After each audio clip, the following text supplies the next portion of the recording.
ಜನಸಾಮಾನ್ಯರಿಗೆ ಅನುಕೂಲವಾಗುವ ರೀತಿಯಲ್ಲಿ ಆಗುಂಬೆ ಘಾಟಿಯ ಕೆಲಸವಾಗುತ್ತದೆ. ಸತೀಶ್ ಜಾರಕಿಹೊಳಿ ಹುಲಿಕಲ್ ಘಾಟಿ ವಾಹನ ಓಡಾಟಕ್ಕೆ ಈಗಾಗಲೇ ಅನುಮತಿಯನ್ನ ನೀಡಲಾಗಿದೆ. ಇಷ್ಟು ದಿನ ಮಳೆಗಾಲದ ಹಿನ್ನೆಲೆಯಲ್ಲಿ ಕೆಲಸ ಸ್ವಲ್ಪ ನಿಧಾನವಾಗಿತ್ತು. ಈಗಾಗಲೇ ಘಾಟಿಯಲ್ಲಿ ದೊಡ್ಡ ವಾಹನವನ್ನ ಹೊರತುಪಡಿಸಿ ಉಳಿದ ಎಲ್ಲ ವಾಹನಗಳ ಸಂಚಾರಕ್ಕೆ ಅನುವನ್ನ ಮಾಡಿಕೊಡಲಾಗಿದೆ. ಈಗ ಸ್ವಲ್ಪ ಮಳೆ ಬಿಡುವು ನೀಡಿರುವುದರಿಂದ ಇನ್ನಷ್ಟು ಕೆಲಸ ಆದಷ್ಟು ಚುರುಕುಗೊಳ್ಳಲಿದೆ ಎಂದು ಲೋಕೋಪಯೋಗಿ ಸಚಿವ ಸತೀಶ್ ಜಾರಕಿಹೊಳಿ ಹೇಳಿದರು. ಇನ್ನು ಆಗುಂಬೆ ಘಾಟಿಯ ಸುರಂಗ ಮಾರ್ಗದ ಬಗ್ಗೆ ಮಾತನಾಡಿದ ಅವರು, ಆಗುಂಬೆ ಘಾಟಿಗೆ ಇಂದು ಭೇಟಿಯನ್ನ ನೀಡಿ ಪರಿಶೀಲನೆಯನ್ನ ಮಾಡುತ್ತೇನೆ.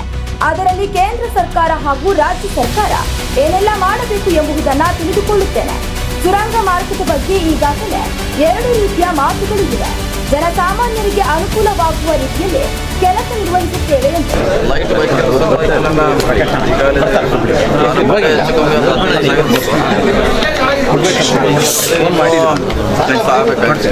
ಯಾಕಂದ್ರೆ ಮಳೆಗೆ ಇರೋದ್ರಿಂದ ಅದನ್ನು ಸ್ಥಗಿತಗೊಳಿಸಿದ್ವಿ.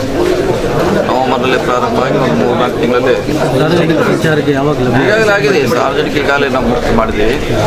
ಲೈಟ್ ವೆಹಿಕಲ್ಸು ಬಸ್ಸು ಓಡಾಡ್ತಾ ಇದೆ. ಹೆವಿ ಟ್ರಕ್ ಮಾತ್ರ ಇನ್ನೂ ಅಲ್ಲಿ ಮುಕ್ತವಾಗಿಲ್ಲ. ಸಭೆ ಕೂಡ ಚರ್ಚೆ ಮಾಡ್ತಾ ಇದ್ದೀವಿ. ನೋಡಿದ್ವಿ ಅಲ್ಲೇ ನಾನು ನೋಡಬೇಕಾದ್ರೆ ಏನಾಗಿದೆ, ಕೇಂದ್ರ ಸರ್ಕಾರ ಏನು ಮಾಡಬೇಕು, ನಾವೇನು ಮಾಡಬೇಕು, ಒಟ್ಟಾರೆಯಾಗಿ ಅದು ಇನ್ನು ವೈಡ್ನಿಂಗ್ ಆಗಬೇಕಂತ ಭಾಳಷ್ಟಿಂದ ಬೇಡಿಕೆ ಇದೆ. ಟನಲ್ ಪ್ರಪೋಸಲ್ ಇದೆ, ಇದೆ ಟನಲ್ ಇದೆ, ಓಪನ್ 2 ಆಪ್ಷನ್ ಇದೆ. ಮಾಡೋದು ತುಂಬ ಒಳ್ಳೆಯದು ಸರ್. ಯಾಕಂದರೆ 3 ದಿನಗಳ ಸಂಚಾರ ಇನ್ನೂ ದಟ್ಟಣೆ ಆಗುತ್ತೆ. ಜನಸಾಮಾನ್ಯರಿಗೆ ಓಡಾಡೋಕ್ಕೂ ಕೂಡ ಕಷ್ಟ ಆಗುತ್ತೆ. ಏನು ಪರಿಣಾಮ ಬೀರಲ್ಲ. ನಾವು ಹೇಳಿದ್ರು ಕೂಡ ಡೆಲ್ಲಿಯಲ್ಲಿರೋ ಟೆಕ್ನಿಕಲ್ ಟೀಮ್ ಅದು ಅಪ್ರೂವ್ ಮಾಡ್ತಾರೆ. ಅವ್ರು ಫಸ್ಟ್ ಅದಾದರೆ ಮಾಡ್ಲಿಕ್ಕೆ ನಮ್ದಿಂತ ತೊಂದರೆ ಇಲ್ಲ. ನಾವು NOC ಅಂತ ಕೊಟ್ಟಿದ್ದೀವಿ. ರಾಜ್ಯ ಸರ್ಕಾರದಿಂದ NOC ಕೊಡ್ಲಿಕ್ಕೆ ನಾವು ತಯಾರಿದ್ದೀವಿ, ಏನೋ ತೊಂದರೆ ಇಲ್ಲ. ಆಮೇಲೆ ಆಗುಂಬೆ ಘಾಟಿ ಆ ಥರ ತಂಡ ರೆಡಿ ಆದರೆ 2 ಘಾಟಿಗಳು ಕೂಡ ನೋಡೋಣ. ನಿಮ್ಮ ವಿಚಾರ ಈಗಾಗಲೇ ಭಾಳ ಜನ ಹೇಳಿದ್ದಾರೆ. 2 ಆಪ್ಷನ್ ಇದೆ. ಟೈಮ್ ಕೊಟ್ಟರೆ ನಾನು ಖುದ್ದಾಗಿ ನೋಡ್ತೀವಿ. ಯಾವುದು ಒಳ್ಳೆಯದೋ ಅದನ್ನು ಮಾಡಲಿಕ್ಕೆ ಪ್ರಯತ್ನ ಮಾಡ್ತೀವಿ. ಶಾಸಕರಿದ್ದಾರೆ, ಮಾಜಿ ಶಾಸಕರಿದ್ದಾರೆ, ಅವರು ಕೂಡ ಕೊಡಿಸ್ತೀವಿ.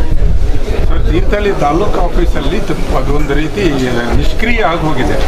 ಅಲ್ಲಿ ಇನ್ನೂ ಸ್ವಲ್ಪ ಪ್ರಾಮಾಣಿಕ ಅಧಿಕಾರಿಗಳನ್ನು ಕೂಡ ಅಲ್ಲಿಂದ ಎತ್ತಂಡಿ ಮಾಡುವಂಥ ಪ್ರಯತ್ನ ನಡೀತಾ ಇದೆ.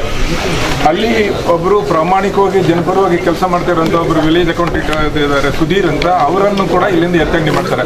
ಅಂಥವರೆಲ್ಲ ಹೋಗ್ಬಿಟ್ರೆ ತಾಲೂಕು ಆಫೀಸ್